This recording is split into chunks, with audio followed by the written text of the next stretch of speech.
Bonjour et bienvenue à Entre nous, une émission spéciale où on parle de santé mentale entre jeunes. Je m'appelle Étienne Lefebvre et on va explorer 8 sujets avec 8 invités différents pour trouver les pistes de solutions à nos problèmes.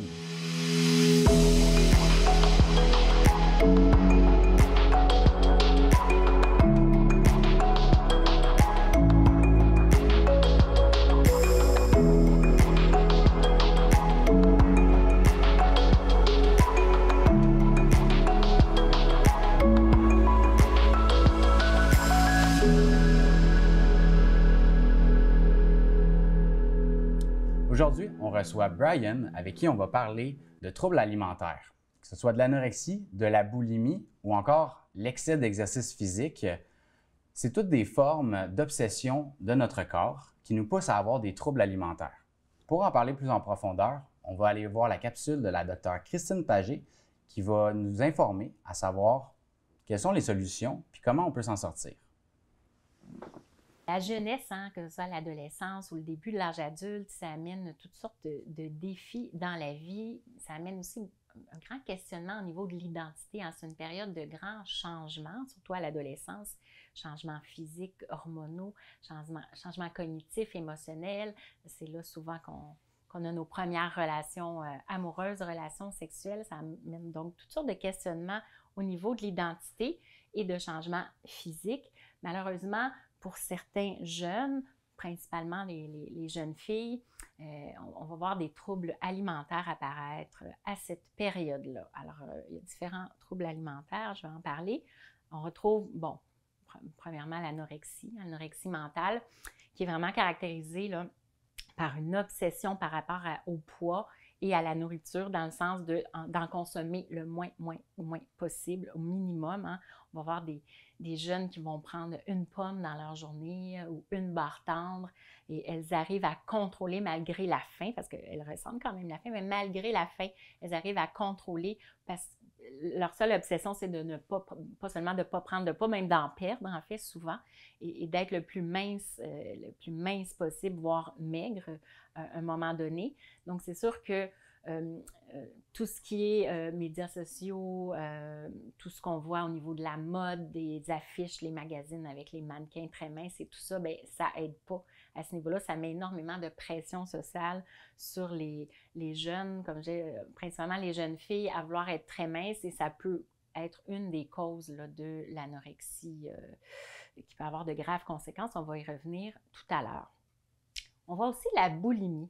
Donc, c'est un peu différent de l'anorexie dans le sens que la boulimie, on va voir beaucoup de fluctuations au niveau du poids parce que dans la boulimie, la personne va outre manger, à en avoir mal au cœur, mais par après, parce qu'elle ne veut pas nécessairement engraisser, bien sûr, elle va utiliser toutes sortes de façons pour perdre ce poids. Donc, évidemment, des vomissements, des laxatifs pour aller aux toilettes, énormément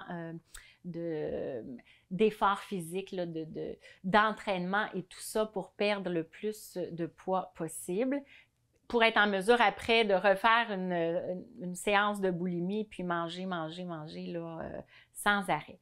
Donc, c'est quand même différent là, de l'anorexie à ce niveau-là. On va voir, on en parle un peu moins, mais pour certains jeunes, ça va être des problèmes au niveau d'une alimentation qui est plus sélective, c'est-à-dire qu'ils vont vraiment délaisser certaines classes d'aliments, par exemple les fruits et les légumes. Il y a des jeunes qui ne veulent rien savoir, ne vont jamais en manger, alors que c'est extrêmement important au niveau de tout ce que ça apporte comme vitamines, minéraux, au niveau nutritif. Donc, ils vont avoir une alimentation très restreinte. C'est sûr qu'on va voir ça davantage chez des jeunes qui ont des grandes rigidités, qui ont certains problèmes neurologiques, par exemple, chez des jeunes autistes, là, des TSA, le trouble de spectre de l'autisme. On va voir ce genre de restrictions alimentaires. Enfin, on va voir des jeunes qui souffrent d'orthorexie. Donc, l'orthorexie, c'est vraiment d'avoir envie d'une alimentation qui est parfaite, c'est-à-dire sans graisse, sans sucre, sans sel, de vouloir manger, là, ortho, c'est droit, avec une droiture, là, pour vouloir vraiment avoir un corps qui est le plus sain possible au niveau alimentaire, en pensant que ça va amener le meilleur bien-être possible. Mais bien sûr, ça amène en même temps une certaine rigidité, puis aussi au niveau des plaisirs de la vie au niveau alimentaire, bien, c'est sûr que ça devient difficile parce que si on va au restaurant, si on va manger chez d'autres personnes, évidemment, le menu ne sera pas parfait pour ces jeunes qui souffrent d'orthorexie. Tout à l'heure, je parlais des problèmes que ça peut apporter, entre autres l'anorexie et la boulimie. C'est sûr que pour les anorexiques, entre autres, il va y avoir une malnutrition. Il y a vraiment un manque au niveau des nutriments, des vitamines, des minéraux. Puis on le voit là, chez certaines qui deviennent très, très maigres. Un arrêt même des menstruations. Il peut y avoir différentes conséquences là, au niveau de la santé physique, des conséquences même cardiaques. Là. Il y a certaines anorexiques qui doivent être carrément hospitalisées. Parce qu'elles sont en danger au niveau de leur santé physique.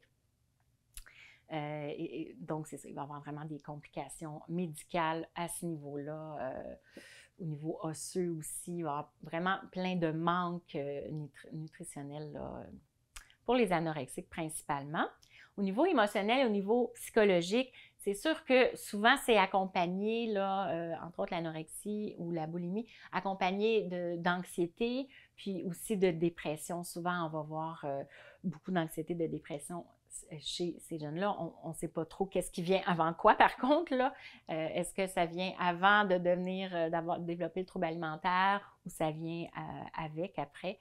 Mais on va voir des problèmes de santé mentale aussi qui accompagnent les troubles alimentaires. Au niveau relationnel, on peut voir aussi de l'isolement social parce que à un moment donné, à force de maigrir, par exemple, bien, les jeunes peuvent avoir des commentaires hein, par leurs amis, par leur famille et finir par s'isoler de plus en plus, être toujours dans leur chambre, ne plus vouloir sortir, ne plus vouloir personne. Et aussi, ça aide à ne pas être tenté par la nourriture puisque, entre autres, les anorexiques veulent manger le moins possible. Ben, en s'isolant, elles sont moins tentées là, de consommer toutes sortes de nourriture. Au niveau cognitif, on va voir aussi des problèmes, évidemment, des difficultés de concentration et d'attention qui sont de plus en plus présents, puisque la nourriture, c'est notre énergie, c'est notre essence, comme pour la voiture. Hein, c'est ce qui fait qu'on a de l'énergie, qu'on est capable de bouger, de se concentrer au niveau cognitif pendant nos études ou au travail. Donc, en ne mangeant pas, on devient de plus en plus faible. Ça peut aller même jusqu'à la perte de conscience. Donc, c'est sûr que ça a un impact vraiment à ce niveau-là.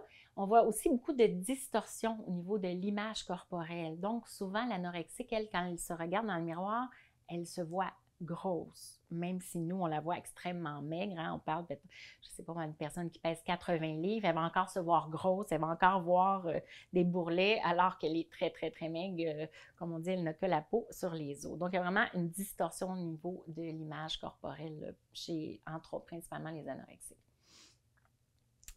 Il peut y avoir des complications sociales aussi. J'en parlais un petit peu tout à l'heure. Il y a un impact souvent sur les relations puisque les gens se mettent à poser des questions hein, quand ça devient trop apparent.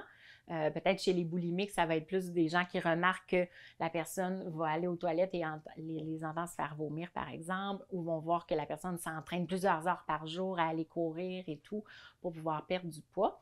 Donc, c'est sûr qu'au niveau des relations, ça peut avoir un impact. Les gens qui ont des troubles alimentaires peuvent aussi se sentir un peu stigmatisés dans la société, surtout si physiquement ça paraît, là, le trouble alimentaire. C'est sûr qu'ils peuvent vivre des préjugés, des drôles de regards par rapport à leur image corporelle. Donc, après avoir discuté un peu des différents troubles alimentaires, des causes, des conséquences, c'est quoi les stratégies qu'on peut mettre en place pour essayer de s'aider soi-même si on souffre d'un trouble alimentaire ou d'aider la personne là, qui est proche de nous qui souffre d'un trouble alimentaire, que ce soit comme parent, comme ami ou comme copain, copine, conjoint, conjointe. C'est sûr que ça demande vraiment une bonne évaluation complète, mais je dirais une évaluation multidisciplinaire, puisque là, on parle autant de santé physique que de santé mentale. Donc, ça prend bien sûr un médecin, infirmière, nutritionniste dans le dossier, évidemment, bien sûr, une psychologue, parfois même un travailleur social, parce que on peut voir parfois que c'est en lien aussi avec les dynamiques, les relations familiales à la maison. Il peut y avoir des tensions, des conflits parfois qui sont là. Donc, ça peut prendre aussi travailleuse sociale dans le dossier. Donc, ça prend vraiment une bonne évaluation complète là, des difficultés puis des relations familiales. Évidemment, ça prend le soutien psychologique pour arriver à se sortir là, de ces obsessions par rapport à la nourriture, que ce soit dans la boulimie ou que ce soit pour l'anorexie qui refuse de manger complètement.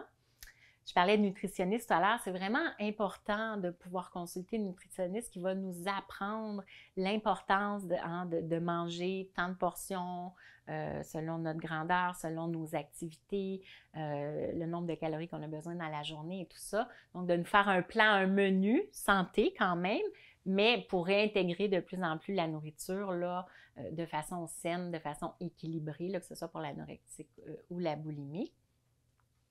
Le suivi médical, bien sûr, extrêmement important. Comme je disais tout à l'heure, il peut y avoir vraiment des conséquences graves, entre autres à l'anorexie.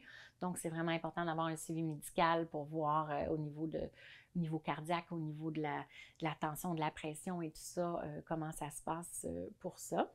Donc, tout à l'heure, je parlais de dynamique familiale. Si vraiment les relations sont très détériorées dans les dynamiques familiales, hein, parce que souvent, avant que la famille consulte, ça fait des mois, parfois des années, que les parents essaient de convaincre leurs jeunes de mieux manger. Et là, les jeunes se sentent surveillés, se sentent contrôlés, puis en contrepartie, elles mangent encore moins parce qu'elles ne veulent pas être contrôlées par leurs parents et ça amène vraiment une détérioration des relations familiales. Donc, c'est important à ce moment-là d'avoir peut-être une thérapie familiale pour en discuter tout le monde ensemble avec un thérapeute. Il y a des groupes de soutien aussi, des groupes de soutien pour des gens, des jeunes qui ont des problèmes alimentaires. Donc, ça peut aider aussi là, de voir qu'il y a d'autres personnes qui ont souffert de symptômes similaires aux siens. Je dirais que plus l'intervention est précoce, mieux c'est. Avant que ça se rende trop loin puis que le jeune ait perdu énormément de poids, par exemple, c'est bien d'intervenir de façon plus précoce possible. Je suis consciente qu'il y a des jeunes qui ne veulent pas consulter, qui refusent ça. Alors, à ce moment-là, au moins les parents peuvent consulter là, en consultation parentale pour aider leurs jeunes le mieux possible puis peut-être les amener éventuellement à ce que le jeune consulte également.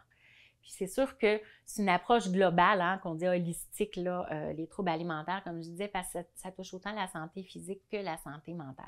Donc, c'est vraiment important de regarder tous ces niveaux-là pour ramener le jeune à avoir une bonne alimentation qui est saine, qui est équilibrée, hein, pour être capable de mener à terme ses projets, ses objectifs, ses études, par exemple, puis retrouver ses relations sociales, retrouver une joie de vivre, parce que souvent, ces jeunes-là n'ont plus du tout de joie de vivre. Là.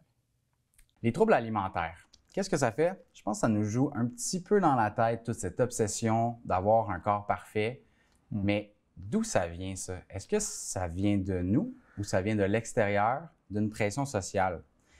Penses-tu, Brian, que les médias influencent notre perception de qui on devrait être?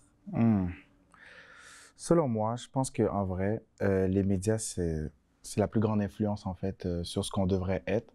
Parce que, qu'on le veut ou qu'on le veut pas, dans le fond, on vit pour les médias, dans un sens. Donc, on vit pour les autres. On vit pour les autres, c'est ça, dans un sens. Puis, n'importe qui, on demanderait dans la rue, est-ce que la façon que tu marches ou est-ce que la façon que tu agis, c'est d'une certaine manière, c'est quand même par rapport aux autres, dans le fond. Ouais. Puis même si la personne te dit non, en fait, moi, avec ce discours-là aussi, moi, je suis du genre à dire, je vis pour moi, puis ce que je fais, c'est pas pour les autres, puis ce que je fais, c'est pour moi, etc., etc. Mais il y a quand même une certaine retenue par rapport à ce qu'on fait pour les autres. Puis, il y a quand même une influence. Exactement, une certaine influence par rapport à ça, dans le fond. C'est ce que je pense. Puis voilà. Puis as-tu déjà ressenti une pression pour avoir un corps parfait, pour ressembler justement à ces médias, à ce qu'ils nous montrent? Très bonne question. Moi, je dirais que oui. Ouais. Je dirais que oui, mais c'est comment, en fait, j'ai décidé que ça m'affecte de moins en moins, en fait, ce désir d'avoir un corps parfait, dans le fond. Peut-être plus jeune, j'ai vraiment eu ce désir parce que moi, j'ai commencé à m'entraîner quand même il y a quelques années de cela. Puis en m'entraînant, j'avais des modèles sur Internet, j'avais des modèles sur les réseaux que je voulais ressembler, dans le fond. Puis je savais pas trop comment atteindre ce but-là. Puis plus je m'entraînais, plus je voyais que ce but était plus loin que prévu, parce qu'on réalise pas souvent que ces personnes-là sur les réseaux, eux, ça fait des années, des dizaines, des vingtaines d'années qu'ils s'entraînent, puis moi, mettons, après quelques mois, je me dis, mais pourquoi je suis pas encore là? Ou bien après 1 an, après 2 ans, pourquoi je suis pas encore là? Puis on remarque aussi qu'on n'a pas aussi, comment je peux dire ça, la même vie. Dans le fond, que sur les réseaux, moi, je suis à l'école pendant ce temps-là, j'ai de la famille, puis etc., mais eux, ils consacrent toute leur vie par rapport à ça. Puis on pense vraiment qu'en faisant même parcours, on va avoir le même résultat, mais pourtant, c'est pas la même chose. Non, exactement. J'imagine que tu essaies d'être vrai aussi, puis de ne pas démontrer justement que ça fait 2 semaines que je m'entraîne, puis bon, je suis rendu à ce stade-là. Parce que souvent, c'est un peu ça, j'ai l'impression qu'on va vouloir démontrer dans les médias ou ce qui va nous être projeté, c'est qu'on peut arriver rapidement à des résultats, mais des résultats qui sont arrivés rapidement comme ça veut dire des mesures extrêmes aussi, dont la boulimie, l'anorexie. Ce sont des choses, des troubles de santé mentaux qui peuvent apparaître à cause de notre obsession d'avoir un corps parfait ou notre obsession par rapport au regard des autres. C'est ça, parce que dans un sens, on pense que c'est sain d'aller par ces méthodes-là, en fait, et que c'est le meilleur choix. Mais au final, on réalise qu'on brise notre corps plus que... c'est ça, Oui, exactement. Comme Christine elle le disait, il y a quand même des cas d'hospitalisation à cause d'anorexie puis de boulimie. Non seulement ça, on s'isole socialement quand on a des troubles alimentaires comme ça, parce qu'on ne veut pas que les autres ils nous jugent. Et ensuite, on se retrouve à se juger devant le miroir. C'est ça, souvent, On se retrouve à s'auto-juger devant le miroir. Puis je pense que c'est important d'être en paix avec soi-même. C'est ça, Puis, comment on fait pour être en paix avec soi-même? Moi, je pense que c'est un parcours qui va prendre des années parce que même moi, à chaque fois que je me regarde dans le miroir, je ne peux pas m'empêcher de voir en fait mes insécurités. Mais en fait, ce que je me dis, que je sois devant le miroir maintenant et que je vois mes insécurités ou que je sois en plein milieu de la journée dans une classe ou que je sois durant la nuit dans un restaurant, ils vont tout le temps être là. Comment utiliser ces insécurités-là comme force ou bien ne pas en faire en sorte que ça devienne des faiblesses, en fait. Puis j'ai tout le temps le même discours avec les gens autour de moi. Puis... Dirais-tu que c'est de la distorsion corporelle, que tu te regardes dans le miroir, puis étant donné que tu fais le focus sur ce que tu n'aimes pas, tu penses que, bon, c'est un problème littéralement, tu sais. Ouais, non, c'est sûr que pour moi, ça a toujours été le cas, en fait, de me regarder devant le miroir, puis je me dis, ça fonctionne pas, en fait. Je m'entraîne, mais c'est encore là. Je comprends pas pourquoi j'ai pris de la masse, certes, mais pourquoi j'ai l'air toujours aussi mince, pourquoi j'ai toujours l'air aussi maigre devant le miroir. Mais ce qui est vraiment intéressant par rapport à ça, aux yeux des autres, il va tout le temps avoir un changement. Mais à mes yeux, à moi, yeux à toi, jamais. À mes yeux, il y a encore quelque chose à faire. Et des fois, ça m'arrive d'accepter le changement. Ça m'arrive de dire, ah, waouh, il y a quelque chose. Ça m'arrive de dire, par contre, à l'inverse, non, il faut encore que tu travailles. T'as pas encore fini, ou il faut que tu continues, ou c'est tout le temps. C'est une bataille constante. Tout le temps, tout le temps. C'est une bataille constante entre la perception que tu as de toi-même, celle que tu veux projeter pour les autres, même si tu vis pour toi-même, mais tu t'es quand même fixé des résultats, pas des résultats, mais des objectifs. C'est ça, ce qui est intéressant, c'est qu'on travaille, comme on disait depuis le début, pour les autres, mais quand enfin les autres approuvent en fait ce résultat-là qu'on a enfin réussi à atteindre, on n'est quand même pas satisfait. Pour moi, parce que je me dis, il y a quand même, des fois, on entend souvent, ah, j'aimerais ça avoir un corps comme toi, ou j'aimerais ça, en fait, que tu me montres comment tu fais, ou j'aimerais ça l'avoir aussi facilement que toi. Mais d'enfance, ça veut dire que j'ai réussi. Ça veut dire que j'ai réussi à atteindre ce que les réseaux veulent, en fait, ce qu'on voit sur l'Internet, le corps parfait, comme on dit. Mais au final, pourquoi j'arrête pas alors? Pourquoi j'ai toujours ce désir de vouloir continuer? Pourquoi j'ai toujours ce désir de encore changer mon corps, puis encore travailler là-dessus? Le dicton, c'est quoi? Dans un corps sain, un esprit sain. Parce que on s'entend que si tu manges du fast-food à longueur de journée, mais que tu vas t'entraîner, penses-tu que tu aurais les mêmes résultats qu'une nutrition, que tu es allé chercher vraiment les bons nutriments? C'est sûr, définitivement pas. Parce que j'ai réalisé, c'est ça, mon évolution par rapport à la nutrition est tout le temps en changement, constamment en changement, parce qu'avant, c'est ça, je me disais, peu importe ce que je mange, pour moi, tant que je prends du poids, ça va m'aider. Parce que surtout avec mon métabolisme, même si je mange la malbouffe, même si je mange n'importe quoi, ça va m'aider. Et après ça, j'ai vu que ça marchait pas. Donc, il y a un autre problème que je dois trouver maintenant, c'est comment trouver les repas nécessaires. J'ai fait des recherches, j'ai allé chercher les bons repas, puis je suis rendu maintenant, si je te disais en une journée ce que je mange, ou même dans la semaine, ce que je mange. C'est une quantité faramineuse. En plus, c'est rendu que maintenant, je mange la même chose parce que, surtout avec l'école, je dois trouver en fait qu'est-ce que je mange, ou trouver le temps en fait de se faire des repas, trouver le temps en fait de faire des bons repas. Et c'est rendu une obsession. Tous les soirs, ça me prend environ peut-être 30 minutes, 45 minutes préparer à manger. Ça, c'est vraiment juste la nourriture. Donc, tu l'as dit, c'est une obsession que tu as besoin de cultiver pour être capable de cultiver ton autre obsession d'être dans un corps sain. Exactement, parce que surtout que l'un ne peut pas aller sans l'autre. Ouais. Donc, je ne peux pas m'entraîner en sachant que je n'ai pas une bonne alimentation. Et pour moi, je ne peux pas avoir une bonne alimentation sans le côté d'entraînement qui vient avec.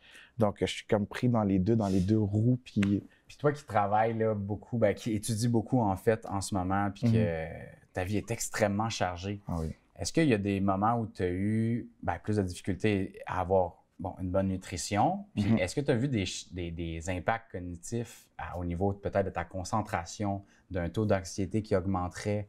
Est-ce que tu as déjà vu des changements qui sont assez rapides liés à une mauvaise nutrition? J'ai l'exemple parfait pour ça. Je pourrais raconter une petite anecdote. Dans le fond, la session dernière, à l'université, session d'automne, j'avais pas le temps du tout de m'entraîner. Pas le temps de m'entraîner. Là, on parle d'une fois semaine, qui est pour moi c'est pas beaucoup. Pas beaucoup, puis pas suffisant pour ce que j'attends, ce que j'essaie d'avoir. Pas le temps d'entraîner. L'école prend toute mon énergie, ce qui veut dire que je mange peu aussi.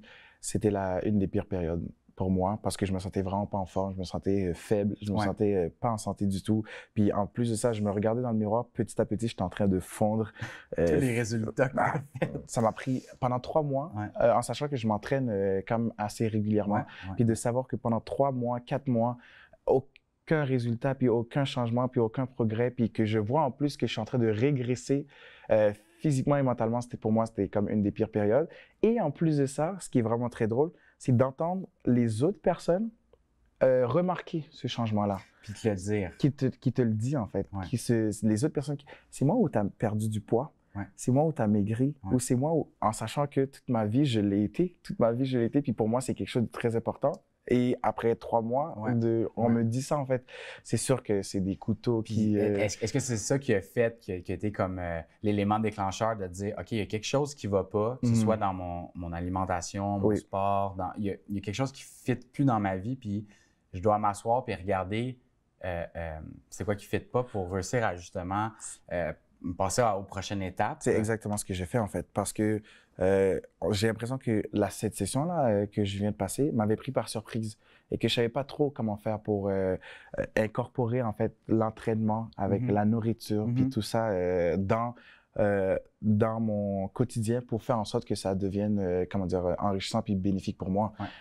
Avant la session que je suis en train de faire maintenant, j'ai pris un temps, j'ai pris 1 heure ou 2 heures de préparer, en fait, mon plan d'attaque pour pouvoir être prêt pour cette session. Dans un sens, je peux te montrer des exemples. Maintenant, je me suis donné des rendez-vous au gym. Donc, c'est dans mon agenda, j'ai une plage horaire pour aller m'entraîner. Une plage horaire pour aller 5 jours semaine. Donc, une plage horaire à chaque jour qui rentre entre 2 cours pour pouvoir m'entraîner. Et puisque c'est un rendez-vous que j'ai, je ne peux pas me manquer ce rendez-vous-là. On parlait de ça tantôt, que ça me prenait 30 minutes me préparer pour la nourriture pour le lendemain. Ça vient aussi avec... Je me suis dit, je vais faire un sacrifice, couper un peu dans mon sommeil pour pouvoir me préparer pour le lendemain et me sentir bien. Est-ce que tu trouves que c'est excessif tout ça? Est-ce que tu penses que en fait, pour atteindre les résultats que tu t'es fixés, tu es dans un mode de vie excessif? Oui, pour moi, oui. Moi, j'ai l'impression que oui. Je ne peux pas le nier, c'est ça le truc. J'ai appris à l'accepter puis de me dire, en fait, que c'est une discipline, en fait. Parce que j'ai l'impression que l'effort, le résultat ne vient pas sans l'effort, dans le fond. Donc, pour moi, c'est un sacrifice. Mais tu le fais pour toi. Je le fais pour moi. Au final, c'est ça. Je le fais comme on avait dit au début, pour mon bien-être puis pour me sentir bien. Maintenant, c'est sûr que j'ai pris ce sacrifice-là puis cette préparation-là pour atteindre un niveau où je me sens mieux physiquement et mentalement. Donc, ça a l'air obsessif. En fait, ça l'est. C'est définitivement obsessif. Mais si je passe pas par là, il n'y aura pas ce résultat-là. C'est comme ça que je le vois, en fait. Puis si on retourne un peu la situation, parce que l'exercice physique, c'est bon pour la santé, mais comme n'importe quoi, l'excès, ça peut être dangereux. Exact. Quelqu'un qui va se priver de manger pour perdre du poids, lui, il n'est pas en recherche de prendre du poids, mais bien de perdre du poids. Exact. Il va se priver complètement de manger. Est-ce que tu compares ça quand même au même extrémisme puis obsession que toi, tu utilises? Oui, selon moi. Pourtant, c'est très dangereux pour la santé. Fait que, aurais-tu un truc pour lui pour qu'il se sente bien dans sa peau, en fait, puis qu'il est... Parce qu'il le fait sûrement pour lui-même aussi. Autant que moi, je le Parce qu'il fais veut se pour- sentir bien dans sa peau, autant que toi. Ouais. Par contre, c'est très dangereux comme méthode. C'est ça, Fait ouais. que, est-ce que tu aurais un truc pour ces personnes-là? Qu'est-ce que je dirais dans le fond?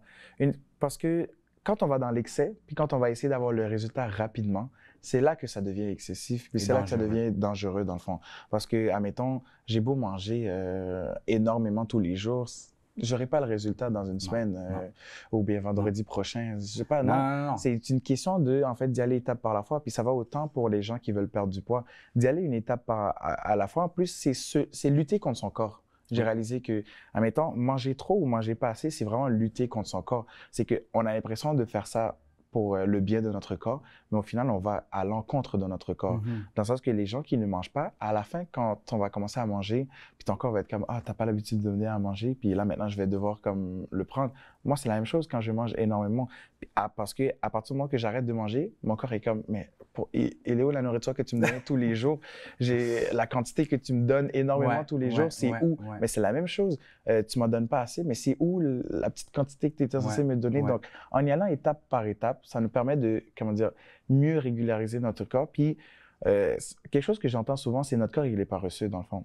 Ouais. C'est, au final, quand on l'habitue à quelque chose, il n'aime pas le changement, puis il n'aime pas essayer quelque chose de nouveau.